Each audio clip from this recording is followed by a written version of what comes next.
Ladies and gentlemen, the world as it stands is a place full of complexities and contradictions. Your best friends can also be your worst enemies. The people whom you seek a strong association may do everything possible to undercut you. Some want to see you rise. Some want to see you prosper for the sake of humanity. Many want to keep you in place. Throughout the history of mankind, we have been unable as yet to resolve the challenges which create war, hostility, crisis. That a world today that is immensely rich and endowed with the best of modern science and technology still has so many regions where people live in poverty, hunger, strife. And it is within that complexity and those pulls and pressures of realpolitik we have to place this conversation. A modern India is returning to its place in the comity of nations, where we are no longer out looking as a recipient for the world's resources, hoping somebody throws something our way. But we are here to stand for what is right, what needs to happen, what is practical, what is possible, and not divide ourselves into all sorts of positioning propaganda. Narendra Modi has become Prime Minister for the third time. He chose to invite to his swearing-in ceremonies leaders from our immediate neighborhood, heads of government. In the past few days, India's External Affairs Minister, returning once again to his job after elections in this country, has visited the SCO summit, and now Prime Minister Modi will be conducting a state visit to meet with Vladimir Putin. Vladimir Putin, as the president of Russia, is persona non grata in many countries. He is not even allowed to travel to these countries. Arrest warrants are out against him. Why is that? We'll be told it's because of an illegal war that he is waging in Ukraine. There are two realities of the war in Ukraine. Ukrainians are dying and Russians are dying. Beyond that, it's all perspective driven by propaganda. Now, India has its own interests. India has its own outlook. India has its own standing. In this conversation, in this meeting, there are priorities for India. Those include rupee-ruble trade. Those include securing our energy cooperation and future with Russia, just like all the other powers have and have criticized India for it. But within this, we cannot run away from a larger global context. So let's not ignore that either. Let's open up this conversation. Joining us on the broadcast, Ambassador Ashok Sajjanar is with us, Major General Gigi Dwivedi is with us, Patikrit is joining us, and Rubinder Sachdev with us as well. Ambassador Sajjanar, now in the world of diplomacy, deciding first tours and first meetings and first trips and state level versus meeting on the side, all these things are supposed to be signaling operations. Sometimes they can be just coincidental. Now, in the third term, the Indian Prime Minister is taking his first foreign trip to Russia to meet Vladimir Putin. What should we make of this? You are very right, Rishabh, when you say that such visits, such meetings, they are all very symbolic. You would remember that in 2014, when Prime Minister Modi first came to power, his first visit in the neighborhood was, to Bhutan. And then after that, he had traveled to Japan. So, all these are very, very symbolic. And of course, they carry a lot of message also.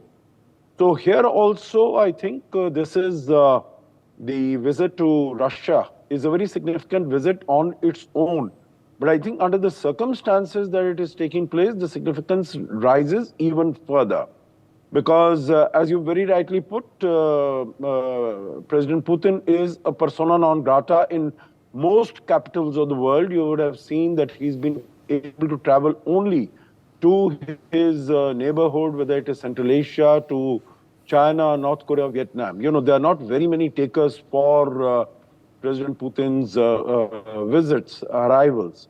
And in that context, I think the fact that Mr. Prime Minister Modi is going to Moscow is a huge shot in the arm as far as Putin himself is concerned. But I think we would expect that he would keep that very much in mind when looking at relations with India, particularly as he comes, in the embrace of China. So that is in terms of the geostrategic implications. But of course, as far as bilateral relations are concerned, there is, a lot going for the bilateral partnership, and we need to take it forward, particularly, since there is so much of uncertainty in the world that we can look around us. So you mentioned energy, you mentioned oil, you mentioned trade, you mentioned, there are so many things that we can work with the Russian Federation, the access to the Arctic. We have been, when Prime Minister Modi was last in Russia in 2019, we had the Chennai-Vladivostok connectivity, and from there going on into as far as the Arctic is concerned. And that is something also that is of great interest for India. So the way India will try to focus, will try to project its visit is that it is a bilateral visit. It is in terms of ensuring that Russia has some options when it is becoming, too tightly hugged by China. It is, not providing it with some options. And that definitely it is not designed in any way against the West or against the United States. Okay. So the obvious question, General Dwivedi, India's Prime Minister has already met with the G7, which is pretty much, in a sense, the leadership of the Western world as they would like to record for themselves. Immediately after which, he chose not to attend the SCO summit personally. The foreign minister went, but he's conducting now a meeting and a tour to Russia. So he's met with the Italian Prime Minister, Joe Biden was there, Trudeau was there, the French president was there, the now former British Prime Minister Rishi Sunak was there. That was just a week ago. Now, what is the balance then that India is striking? Well, Rishi, first and foremost, today we are in the era of VUCA. VUCA means volatility, uncertainty, complexity, and ambiguity. This is what you had tried to bring out during the introduction. So things are not black and white. There are a lot of gray zone, and diplomacy has always been in the gray zone because it is symbolic. You have to read what is not said, read between the lines, and this is a very, very complex issue. The point is that India today is positioning itself in the emerging new global order, and it has a certain amount of clout and comprehensive national power that it can't be ignored. That is point number one. The second point is that when the globe is shaping, every nation first picks its own interest, and India is no exception because we have interest with the West, we have interest with America, we have interest with Russia, because Russia is a established partner, especially during the Cold War, and just from a military point of view, I can say in the 19th and early 2000s. our arm imports, 70% equipment came from Russia, 90% of our air asset came from Russia. And lately, what we have seen is India imported huge amount of oil. We saved almost $25 billion in 2022-23, and that's where our interests are. So today, if Prime Minister Modi is in Moscow, it is purely first to jockey India's interest, to ensure that balancing that is taking place, our interests are not compromised. And as Ambassador Sajjan have brought out, that today Russia is in the close embrace of China, and that is not very much in our interest. So therefore, we have to keep balancing between the superpowers, whether it is America, whether it is Russia, or it is European bloc, because we have very high stakes. And my end point is that today, if we have to really balance ourselves, diplomacy is one very important avenue. And we have to ensure that we are a force to reckon with, whether it is Europe, whether it is America, whether it is Asia.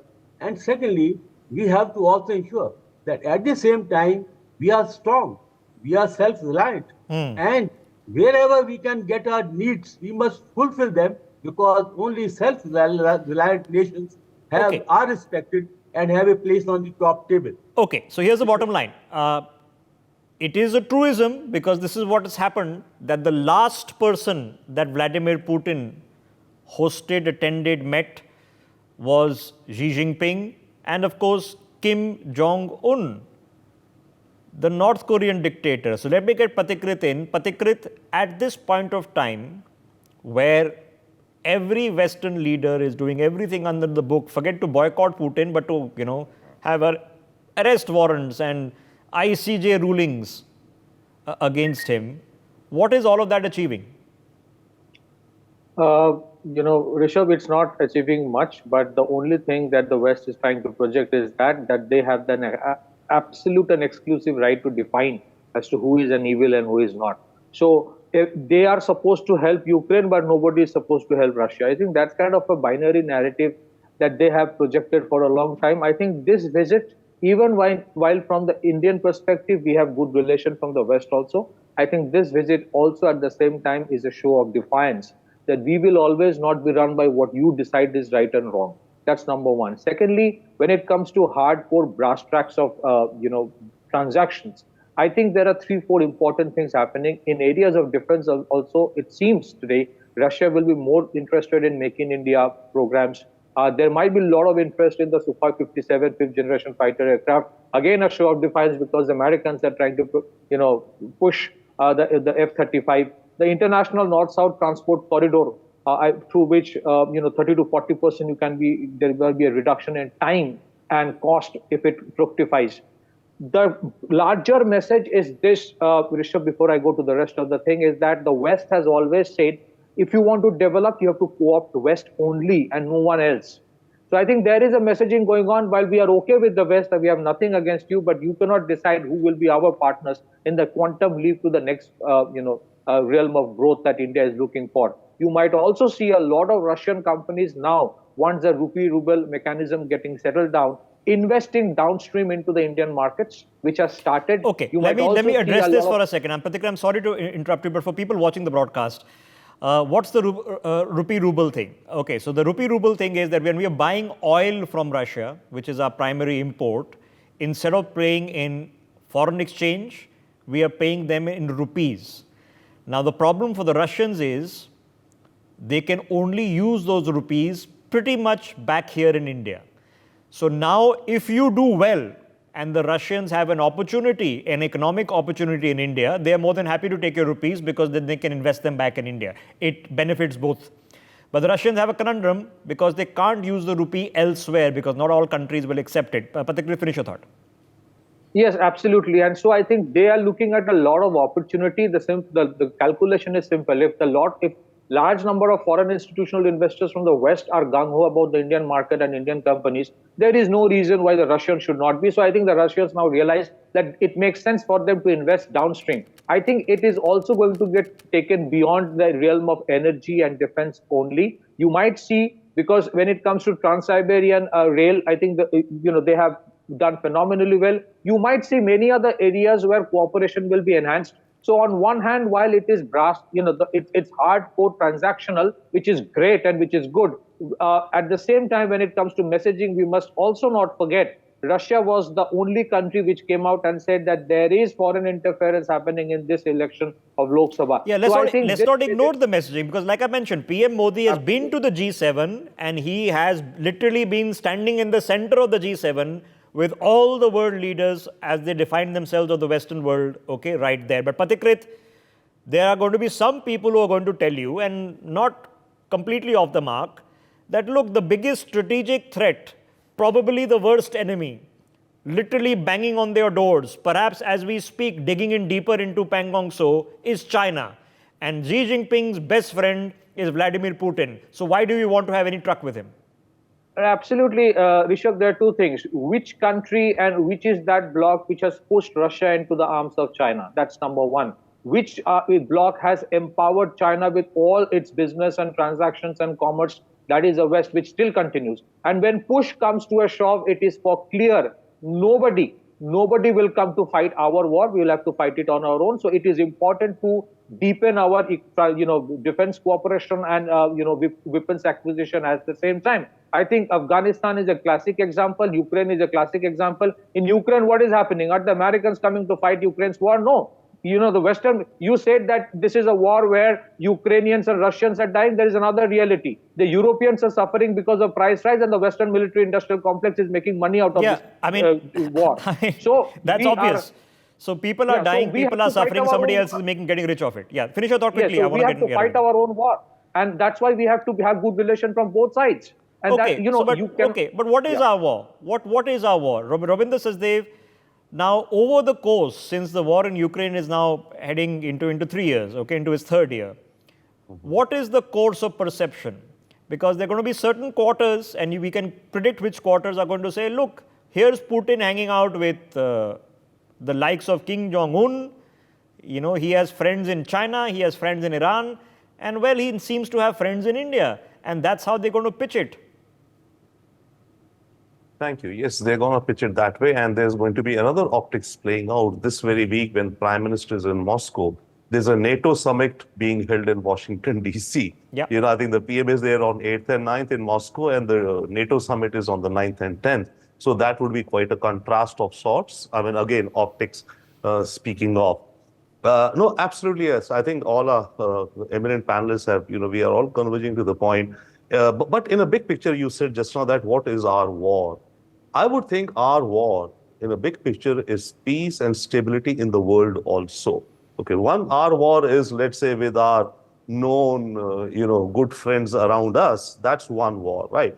The other war for us is, I think, having peace and our own economic development. The faster we develop, the more technologies we have, the more our economy rises, the more we'll have strength for our own R&D, military, etc., and jobs and all of that, right? So that's the big one. So when Prime Minister Modi is there, as we've all said and seeing, he's looking to tie up the pieces that can help India in terms of what we need, or like be it food security, energy security, or whatever supplies, etc., that are our need, at the best prices possible through, supply chains which are resilient. I think that's one big hunting which the Prime Minister and our MEA do across the world every day to shore up our own, strengths.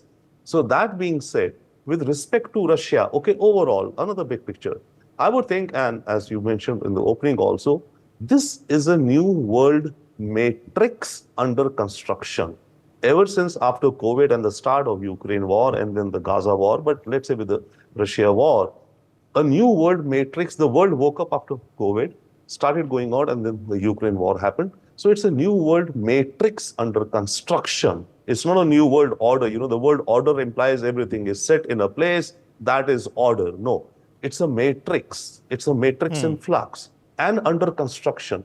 And at this point of time, by the grace of God and the grace of our fellow, citizens of India and our leaderships, India is now a player in this matrix. So in this matrix, therefore, we are trying to figure out and it'll be a dynamic. There won't be, there are no enemies. I mean, as someone said, I don't have enemies. I have only friends and potential friends.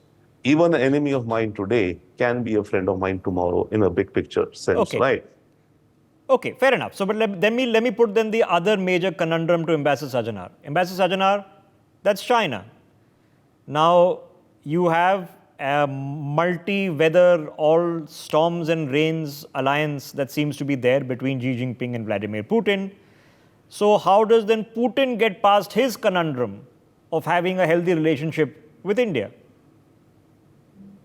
Yeah, I think that's a very valid question, Rishabh. My own experience in track two discussions with, many of the Russian think tanks and others in recent months and years, the first thing, without even us asking that question, they said that don't be under the impression that that Russia is so much under the influence of China that it's going to, in any way give up or dilute its friendship and partnership with India. They seem to be fully aware, in fact, of the concerns that India has as far as its growing partnership with China is concerned. And of course, the strength of its partnership with China is much greater. I would concede that. It's much greater than that with India, because China is completely, although its trade with the United States might be so high,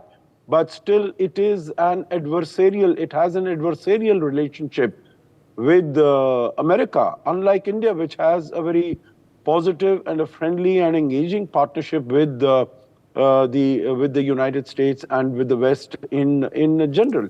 But I think it's a message that goes out also to China that Russia is not, completely bereft of friends in the world. It has strong partners. It has strong, friends and with whom it can work.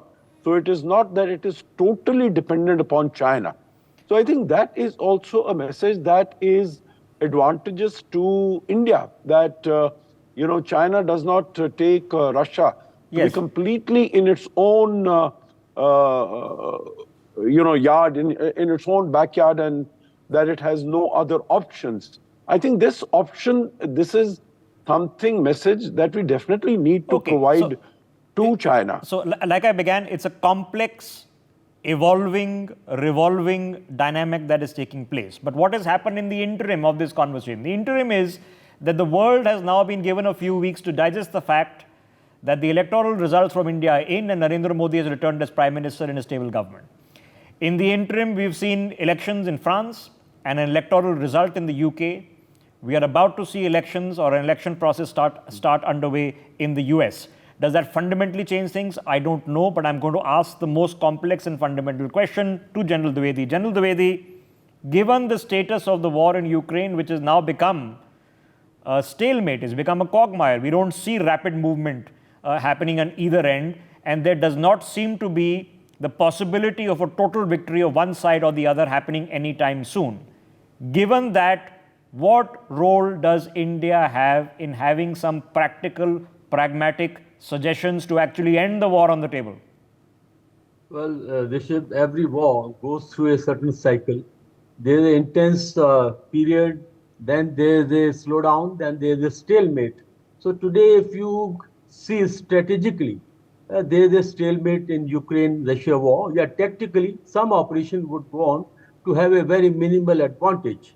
But when you come to the strategic aspects, the war is phase of stalemate. What India can do? Well, by itself, I don't think India has enough clout to influence, but it can join hands with those nations which want the war to end. And our Prime Minister stated, I think, very categorically that dialogue and diplomacy is the way forward. But that's not the ground reality, because the world doesn't believe in that. So I will leave it at that war in a stage of stalemate, and efforts by certain nations where India can also have a loud voice, because we have good relation with Russia as well as Ukraine, and we have no personal axe to grind.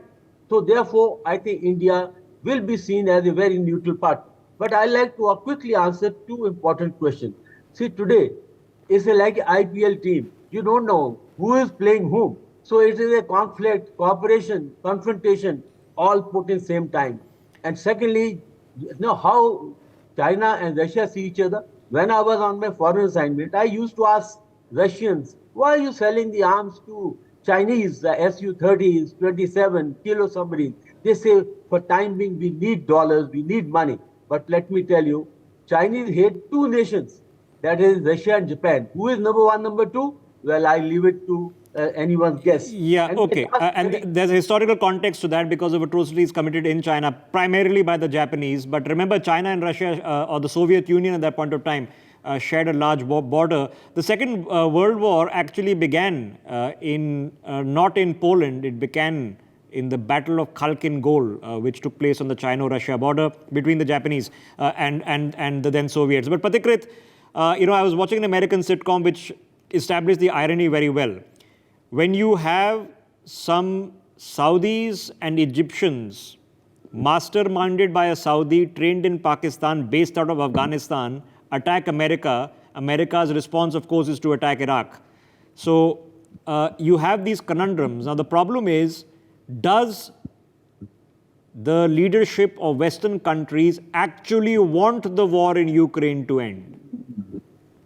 Rishabh, if you see the pattern of the conflicts United States got involved in from after the Second World War, you would see US never won a war. They kept on continuing the war, and then they moved to another war. This is a pattern, not a single war they won. They never want a conclusion to a war. They just keep some tentacles for the next one to start. So I don't think at least a section of United States power centers want the war to end. But ultimate objective of there is not Ukraine. It doesn't matter to them. Their ultimate objective is to ensure that the Russians get weakened, not that they are very powerful economically, but militarily they want to weaken. If they see that they cannot weaken Russia beyond a point, and which they could not, either militarily or economically, I think they will shift somewhere else. So that is the thing, and that's why what is happening, whether it is the Chinese or the Indians or others, in some way what they've tried to do in terms of influence in the war, not directly, but they have, from their own benefit as well, sustained the Russian economy. Russia's economy today is far more resilient, far more de-dollarized than what it was before the war started. So I think the Americans, if the Western Europe, you see a lot of churning happening because the price of the conflict is being paid by the common people of Western Europe. If push comes to a shove, which has already has, regime changes are happening over there. So you never know, they might try to do something. This is a very interesting thing. My observation is this, Rishabh, that NATO never wanted Ukraine either to lose or win the conflict. They wanted it to sustain. If Ukraine wins, it becomes a bigger headache for NATO, though Ukraine cannot win. And neither they want Ukraine to lose. So I don't think they have a plan. There was a congressional hearing. Lloyd Austin was asked, what is the end game of United States when it comes to the Ukraine conflict? The Defense Secretary of United States had no clue, had no answer. He doesn't know what is the end game, what is the purpose, what would happen next year. So I don't think, forget about the President of United States with all his due respect, but the complications that he's going through, I don't think the US administration, beyond just pitching the image of Russia being evil and selling hundreds of billions of dollars of weapons to Eastern European countries. Okay, so I want you to think about it. So the Second World War ends. You think the world has seen the worst conflict in the history of humanity, the deadliest one, 60 million people plus are dead. There will be no appetite for war. A few years later, you have the Korean War. As that ebbs, which there was no Korean peace deal ever, then you start in Vietnam. And then you go literally pretty much all over the world. You have conflicts in Cuba with Bay of Pigs. You have in South America, there are coups taking place. In Africa, they're taking place. And it never ends. And you can argue that the primary reason it never ends, because of the business of war. You require a war going on someplace in the world all the time. You exited Afghanistan, so the Americans are no longer footing the bill. The Ukrainians will be sent the bills. And I promise you, even the British were paying back America for their World War II bills all the way until 2006. Think about it. I'll leave the last word to Rabinder Sachdev. But Rabinder Sachdev, in the realpolitik of accepting that these circumstances exist, and there is an attempt to create the world back into blocks, But there is an X factor, and the X factor, as you mentioned, is India. We are the X factor. Now, what is the role of the X factor then? Because you have this conversation with Putin, but then you go on and you then keep business as usual with the rest?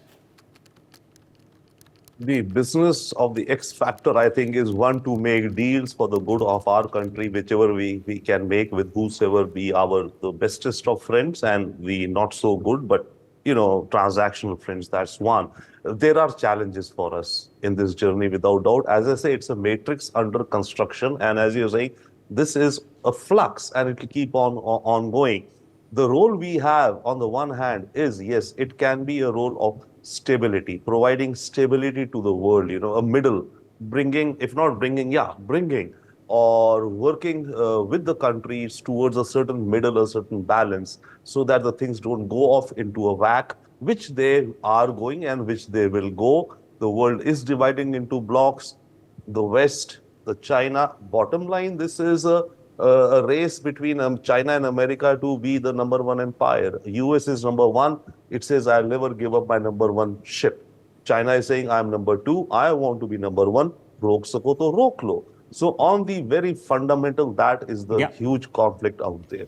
That's the bottom line. Ladies and gentlemen, India has to look after itself and its interests, because our history has taught us, and it has taught us the hard way. There's no one else who's going to look after you. The British crushed us for 200 years, and on the moment of leaving, divided us and oversaw the deaths of millions in a famine, then in a partition. They made sure that the country was not only divided into 3 nations, but it was divided from Kashmir to all the other places, all created by the British to weaken and hobble this country. After that, they tried to ensure that we could not get nuclear technology. We couldn't build an aircraft. We couldn't build an airline engine. We couldn't go into space. They've done everything possible to hold us back. And it was Nixon who sent the 7th Fleet into the Bay of Bengal to prevent the liberation of Bangladesh. We've not forgotten, but the world is changing. It's evolving. It's not static. We are changing. We need to ensure that Russia does not go wedded into the arms of Xi Jinping. China must know that if they do any adventurism on our very long 2,500 kilometer border, they will be alone. We need to ensure our energy security. We need to ensure that in the complexities of the war games that these guys have been playing for the last 80 years, we don't get sitting in the middle, hit by both sides. These are our priorities, because if India progresses, 1/6 of humanity progresses. For more such videos, subscribe to the NewsX YouTube channel, hit the bell icon.